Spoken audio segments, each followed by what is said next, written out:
तो चलिए दोस्तों, आज की कहानी शुरू करते हैं। औरत कितनी बेवकूफ़ होती है आज पता लगा। वह सुबह उठी और प्रार्थना करके रसोई में आ गई। चाय के लिए चूल्हे पर पानी रखा, फिर बच्चों को जगाया ताकि वे स्कूल के लिए तैयार हो सकें। रसोई में जाकर चाय बनाई और अपने सास ससुर को दे दी। फिर उसने अपने बच्चों के लिए नाश्ता बनाना शुरू किया। बच्चे जब तैयार हुए तो उन्होंने नाश्ता किया और उसने बच्चों का लंच बनाया। इसी बीच बच्चों की वैन आ गई। बच्चों को स्कूल भेजकर टेबल से बर्तन समेटे। इसी बीच पति ऑफिस के लिए तैयार होने गए तो उनकी ज़रूरी चीज़ें निकाल कर दे दी। जल्दी से किचन में आई और पति के लिए नाश्ता बनाने लगी। एक पराठा भी बना ही था कि ननद रसोई में आ गई। यह कहकर नाश्ता ले गई कि मुझे कॉलेज जाने में देर हो रही है। उसी समय देवर भी यूनिवर्सिटी जाने को तैयार हो गया। जल्दी से पति और देवर के लिए नाश्ता बनाया और मेज पर रख दिया। 9 बजे पति ऑफिस गया तो उसने आकर टेबल से बर्तन उठाए और सास ससुर के लिए नाश्ता बनाया। जब तक सास ससुर ने नाश्ता किया तब तक वह रसोई के बर्तन साफ कर चुकी थी। सास ससुर के नाश्ते के बाद बर्तन समेट ही रही थी कि तभी सफाई वाली बाई आ गई और उसके साथ मिलकर घर की सफाई की। बाई को विदा किया तो 11 बज चुके थे। तभी घंटी बजी और उसकी विवाहित ननद अपने 2 बच्चों के साथ आ गई।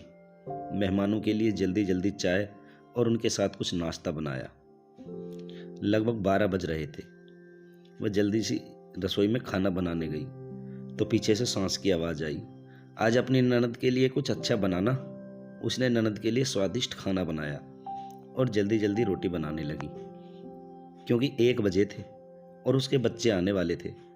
बच्चे जब स्कूल से आए तो उन्होंने मुंह हाथ धोए, कपड़े बदले और उसने उन्हें खाना खिलाया। तभी कॉलेज से छोटी ननद भी आ गई और देवर भी वापस आ गया। उसने सब के लिए जल्दी जल्दी रोटी बनाई और सबको परोस को खिलाया। जब सब खाकर उठे तो 3 बज चुके थे और उसे अचानक भूख लगी। उसने देखा मेज पर हॉट केस में एक भी रोटी नहीं बची थी। वह सब बर्तन समेटकर रसोई में जा ही रही थी कि उतने में उसका पति घर में दाखिल हुआ। उसे देखकर पति ने कहा, मुझे बहुत भूख लगी है, जल्दी से खाना निकालो। वह झट से रसोई में गई और अपने पति के लिए रोटियां और सब्जी बनाने लगी। जब उसने अपने पति के लिए खाना बनाया तब 4 बज चुके थे। उसके पति ने उससे कहा, आओ तुम भी खा लो। उसने आश्चर्य से पति की ओर देखा क्योंकि उसने सुबह से कुछ नहीं खाया था। वह पति के साथ खाना खाने बैठ गई। जब उसने अपने मुंह में रोटी का टुकड़ा रखा तो उसकी आंखों में एक आंसू निकला। उसके पति ने पूछा, तुम रो रही हो, क्यों? पत्नी ने सोचा, इनसे क्या कहूँ, ये क्या जानते हैं कि ससुराल में इतनी मेहनत के बाद मुझे ये रोटी मिलती है जिसे लोग मुफ्त की रोटी कहते हैं। उसने अपने पति को कुछ उत्तर नहीं दिया, केवल यही कहा, कुछ नहीं।